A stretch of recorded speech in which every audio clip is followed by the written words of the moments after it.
Kembali lagi di Si Bolong Mata Bolong.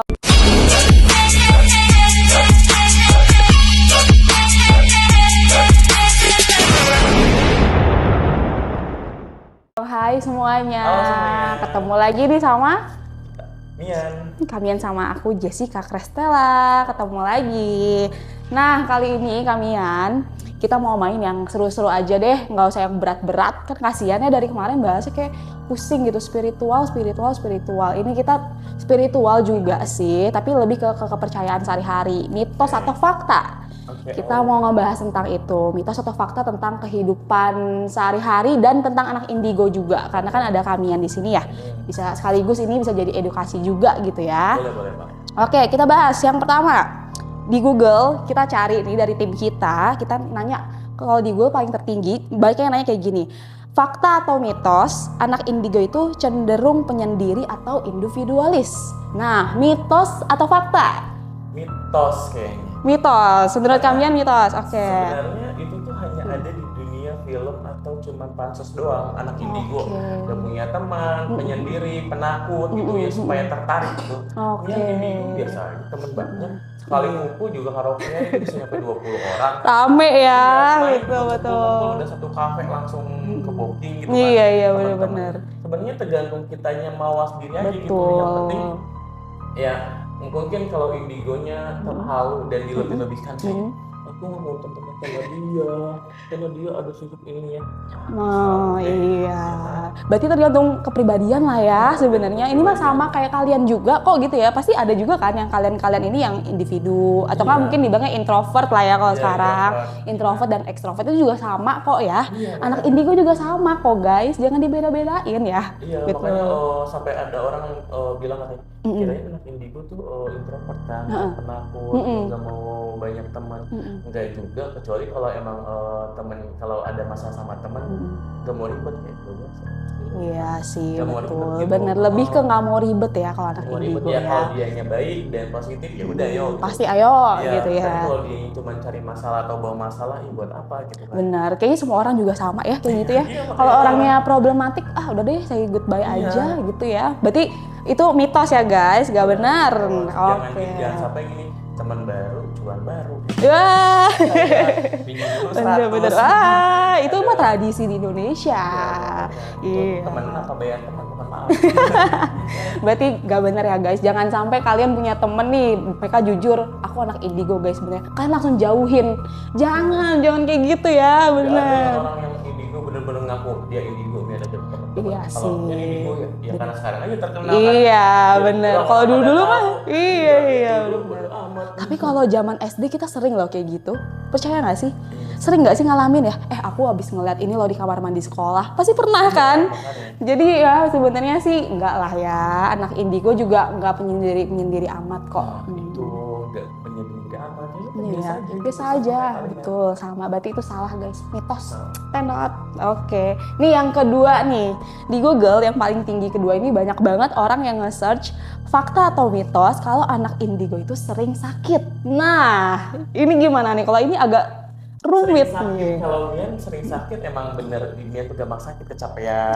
Oke. Nah, iya kalau sering sakit bisa dibilang fakta karena Mian kalau diganggu makhluk halus aja energi Mian kan kesedot ya. Oh iya. Kayak benturan jadi kadang mimisan. Oke. Baru semalam juga kayak itu jadi ada sosok yang minta tolong terus Mian nggak jaga diri nggak ditutup sampai benturan dan itu mimisan. Oke, memang sih kalau anak indigo kan karena kan kita medium ya mungkin juga ya, jadi frekuensinya terkuras habis gitu ya. Dapat gambaran alam. Oh iya, betul karena karena banyak mengeluarkan energi sebenarnya ya. Iya. Jadi sebenarnya sakitnya bukan karena sakit karena mereka anak indigo, tapi karena mereka mengeluarkan energi ya. Iya.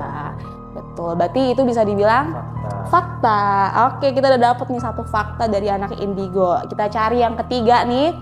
Di yang ketiga itu ada orang nyari seperti ini. Fakta atau mitos kalau anak indigo itu udah pasti bisa meramal. Nah, ini yang kayak tadi kita bahas nih. Enggak.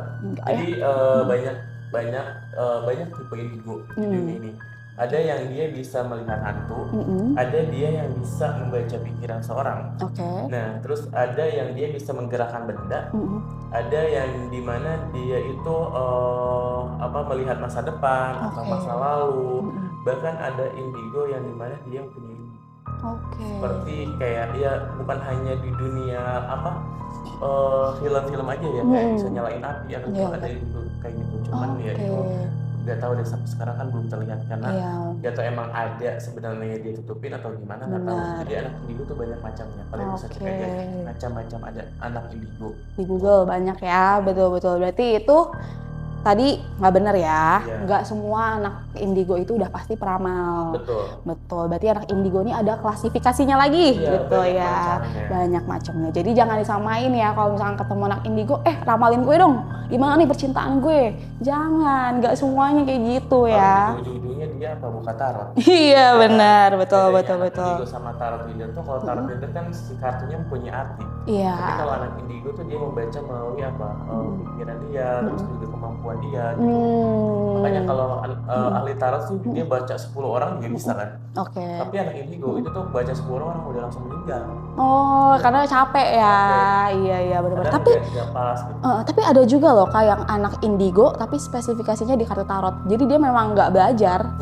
Dari kecil memang udah bisa gitu. Iya. Tapi itu kan bakat ya bisa dibilang. Tapi kan sebenarnya tarot pun juga bisa dipelajari gitu ya. Berarti yang tadi mitos ya guys, anak indigo itu belum pasti bisa meramal. Betul ya. Oke, lanjut lagi. Ini ada lagi tulisannya seperti ini. Fakta atau mitos kalau anak indigo itu susah tidur? Itu 80% itu fakta. Benar ya? Iya. Karena anak indigo tuh terancam.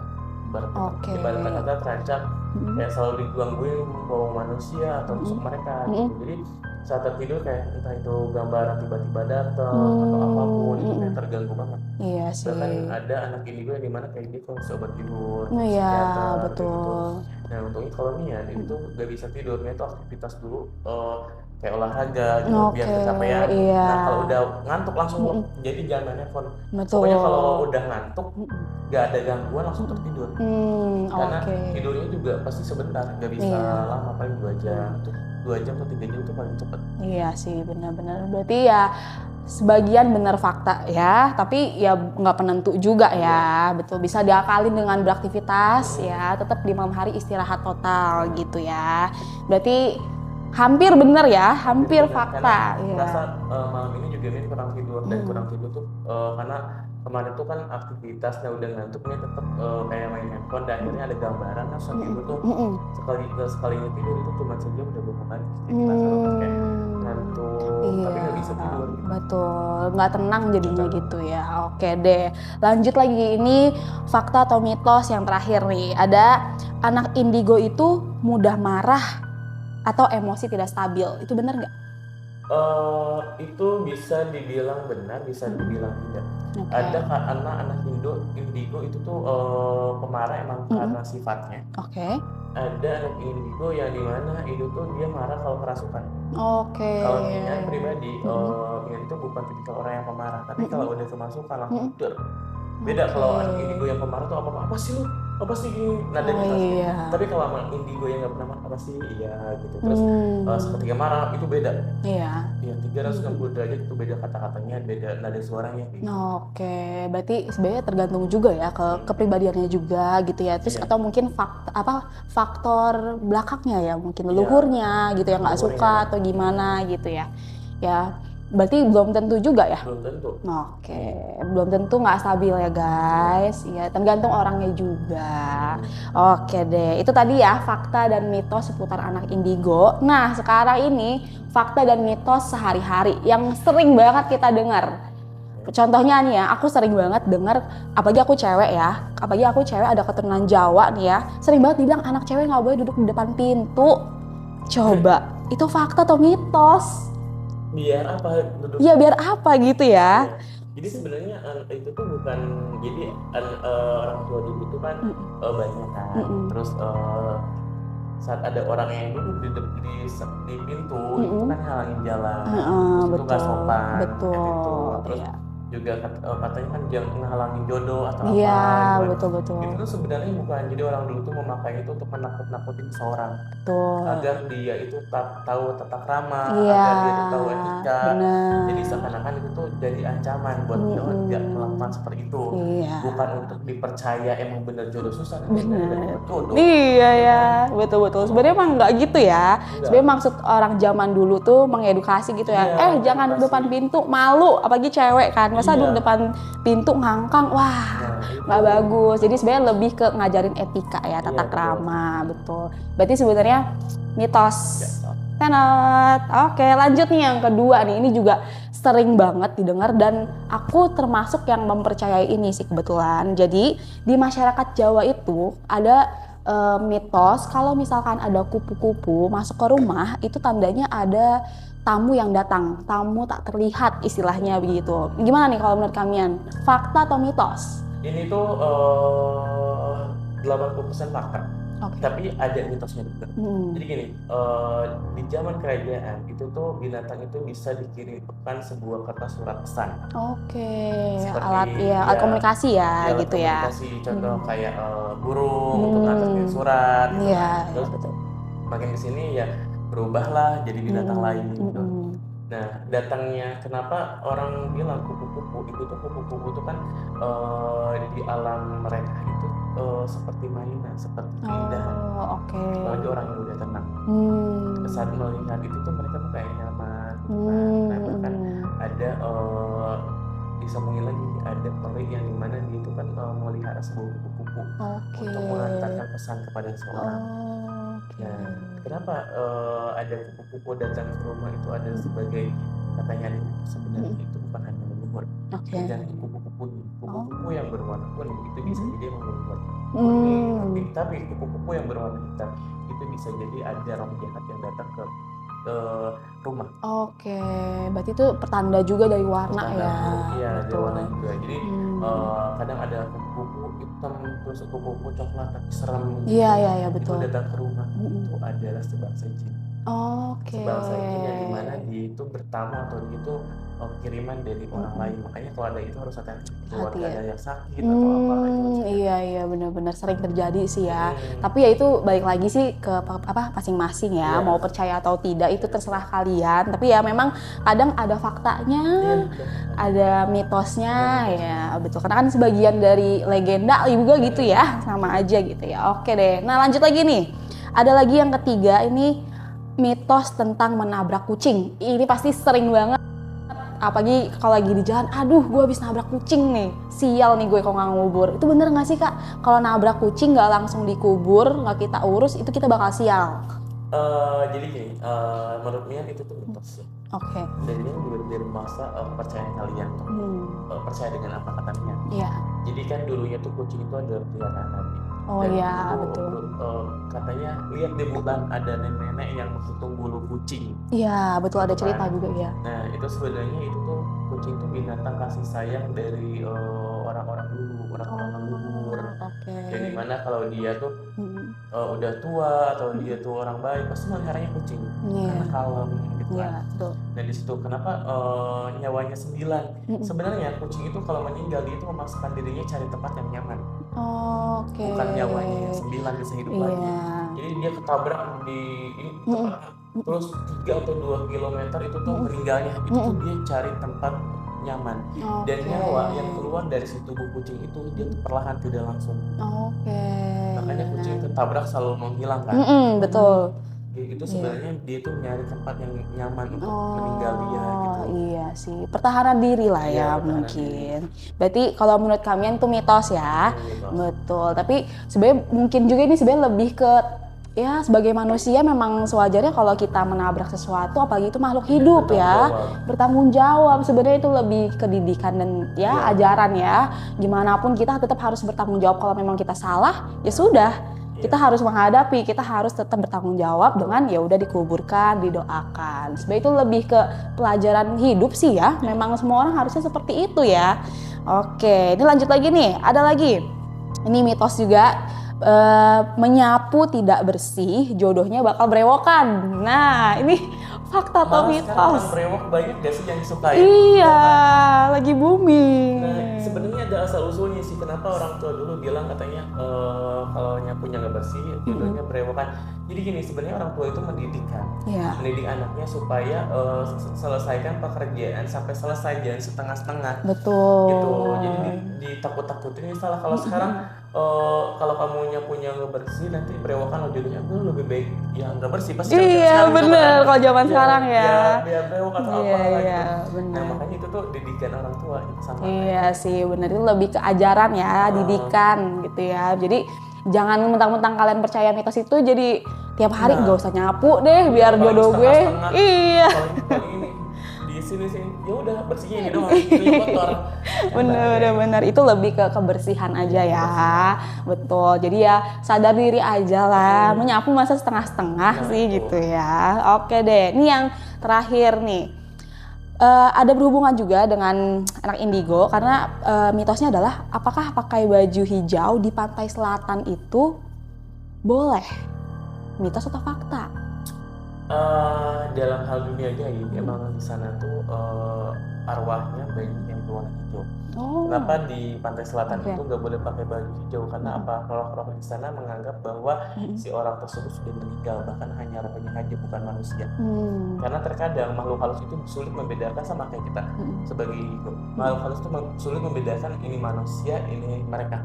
Jadi kenapa jangan pakai baju hijau? Karena emang aura mereka di sana tuh cenderung ke warna hijau. Dari situ. Jadi jangan pakai warna hijau itu, takutnya nanti dipanggil sama sosok nih, dia temennya kita main di sini, gitu bukan karena iya Ibunda Ratu suka warna hijau, gitu kan. Terus jadi dia sebagai tumbal teman. Jadi kenapa nggak boleh pakai warna hijau? Karena menganggap kalau di sana itu adalah teman mereka. Jadi ya sekarang juga bisa kan pakai baju hijau berenang. Sini. Kan? Iya. Temannya dia. Betul. Ya udah ikut, pada akhirnya kan tenggelam. Iya sih betul. Gitu. Sebenarnya lebih ke arah kayak gitu ya. Iya. Tapi mungkin kalau dari sisi logika juga di pantai pakai baju hijau mungkin nggak mencolok kali ya. Coba kalau pakai baju merah kan gampang dicari kalau kenapa-napa, ya nggak sih? Iya. Tapi ya untuk menghargai kepercayaan setempat karena kan itu mitos di suatu tempat ya. Ya kita menghargai aja lah ya. Jangan pakai dulu gitu baju hijau. Sebenarnya Ibunda Ratu tuh nggak hanya suka warna hijau beliau tuh, jadi kayak emang kebetulan pakaiannya hijau-hijau. Iya, jadi gitu disama ratakan gitu kalau ya. kita masuk ke alamnya dia itu penuh bertaburan emas, kayak tumbuh-tumbuhan laut, kayak gitu. Nah seperti itu. Iya. Itu suka alam. Oke deh, berarti ya terserah kalian deh ya mau percaya atau enggak, tapi kalau dari kita sih ada baiknya ya udahlah kalau sehari ini kan nggak tiap hari jangan pakai baju hijau, jadi mengalah aja gitu ya. Oke deh, sebenarnya udah beres nih Kak, cuman aku tuh ada satu banget mitos yang kayak sering banget gitu ditanyain, kayak pasti sering gak sih denger kayak kalau siul malam-malam tuh ngundang setan tau. Sering gak sih Kak? Sering kan, kayak padahal cuma lagi iseng aja nyiul gitu ya. Ntar udah lewat maghrib apalagi nih ya, pasti ibu-ibu langsung gak boleh siul, ntar ada yang dateng loh. Nah itu tuh sebenarnya siul itu tradisi zaman dulu di mana saat terjadi badai, saat terjadi angin besar, untuk menandakan bahwa di sana tuh bakalan terjadi bahaya nih. Iya. Jadi kan dengan suara kan nggak bisa kan, tapi dengan suara siul itu tuh ke bawah angin, jadi suaranya kencang gitu. Iya.